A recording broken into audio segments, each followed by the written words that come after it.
Avantura promjene. Evo, nekad se dogodi avantura promjene i sad kad smo već kod grintanja ili jamranja ili tako prigovaranja, mrštenja, da, davanja do znanja da sam ja nešto napravila za Nobelovu nagradu, maltene, skoro. Danas, večeras, oni koji vole nogomet pitaju se gdje igra Dinamo, zašto nije Dinamo u ovom terminu na drugom programu Hrvatskog radija, pa ćemo im reći da samo trebaju otići na prvi program Hrvatskog radija, jer da je utakmica tamo, prenosi se na prvom programu. Onda će neki reći, a šta je s Dorom? Onda ćemo mi reći, pa da, Dora dolazi poslije 20 sati na drugi program Hrvatskog radija, prva večer. A onda oni koji vole avanturu promjene će reći, pa vidi, avantura je u svom terminu. Dakle, ne mora ništa biti loše, dapače, imamo dovoljno programa i sve se složilo. Najvažnija stvar na svijetu je na prvom programu. Ili možda druga najvažnija stvar na svijetu, ako je prva ljubav. Dobro. Prigovaranje je normalno, profesorica Gulić-Oranić. Pa znate šta, ako stvarno se osjećate tako, da imate puno toga šta bi mi htjeli prigovoriti meni ili nekome drugome i da to u vama kuha, pa ja mislim da je bolje i za vas i za mene da mi kažete, odnosno da ipak prigovorite.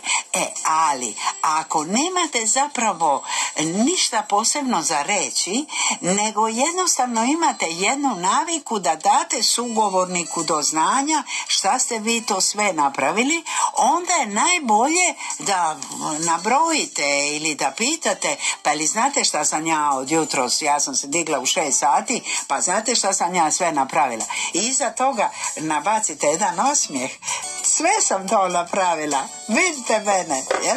I onda ćete za osmijeh dobiti osmijeh natrag. Ako kažete, onda ću ja reći, ajme, opet. Nekim ljudima to pređe u naviku. Ali činjenica je, profesorice, da zajedničko nezadovoljstvo ujedinjuje.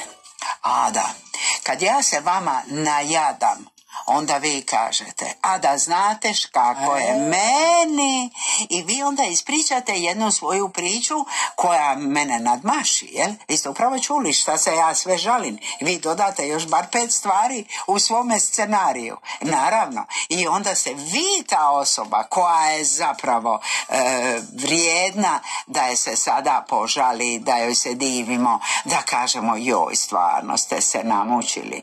Umjesto da se razgovaramo tako. Znate šta sam ja, Dubravka, danas napravila? A vi kažete, ma je, da, a znate šta sam ja? Je, kaže, zbilja, divno. Pa zašto ne bi to tako okrenuli?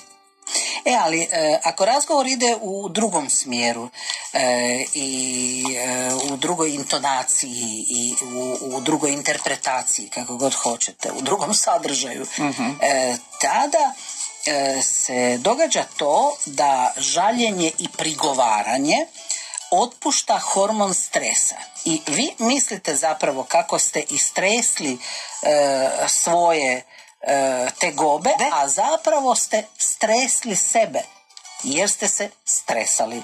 Da, a šta je još? Mi često puta, zašto se mi uče nas tako dok smo mi bili mali, jel? Teta ti je dala ruku, daj ruku teti, nasmiješi se teti. Ako se ja vama nasmiješim, to vam je princip drugoga stola. Ako se nas dvije ovdje smijemo, ovi možda dobro u drugoj sobi ne čuju, oni nas samo vide preko stakla i vide da se mi smijemo i oni se počnu smijati. To su spojene posude, ljudske emocije su jedna spojena stvar. I mi koji put ne samo da prebacimo pozitivnu emociju, nego i negativno. Znate, mi smo odgovorni za ono što govorimo i prema sebi i prema našem sugovorniku. Mi smo odgovorni kad biramo temu. Mi smo odgovorni kad je naša tema uvijek iznova i iznova grintanje. Ali šta nam se još dogodi? Ljudi nas slušaju, pa su osjećaju.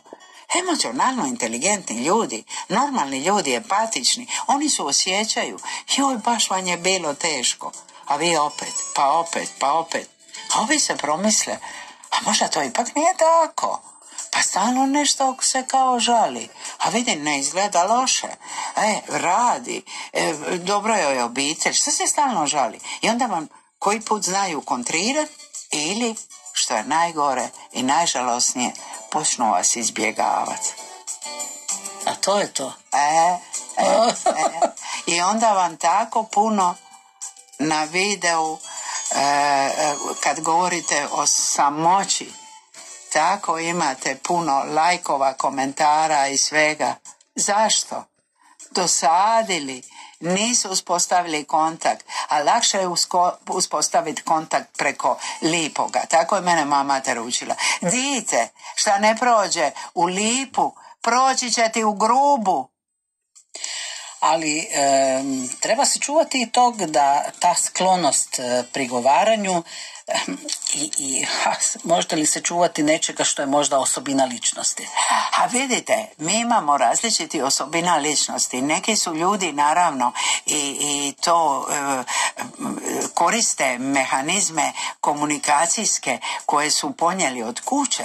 Možda su bili te sreće kao ja, da su imali oca veseljaka, da su imali majku koja je mirno, staloženo i onako u jednoj nižoj oktavi prihvaćala to njegovo veselje i da je sve skupa bila jedna atmosfera i da smo onda mi koji smo odrastali u toj atmosferi poprimali, imitirali. A imamo, ja to moram reći, neka se niko ne naljuti, imamo obitelji u kojemu je otac alkoholičar i u kojemu kćerka raste i udaje se za alkoholičara, poprima, prepoznaje te mehanizme, nekako su joj bliski, ni sama nije toliko svjesna, tek kad stvari zbilja krenu nizbrdo, tek vidi da je stvarno ima toga da se približiš osobi koja se ponaša loše, zlokomno, jer si navikao na to loše i na zlokomno. I navikao si na to očekivanje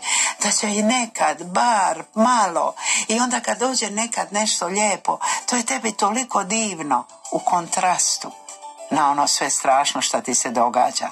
I navikneš se da dobiješ mrvicu i čekaš tu mrvicu.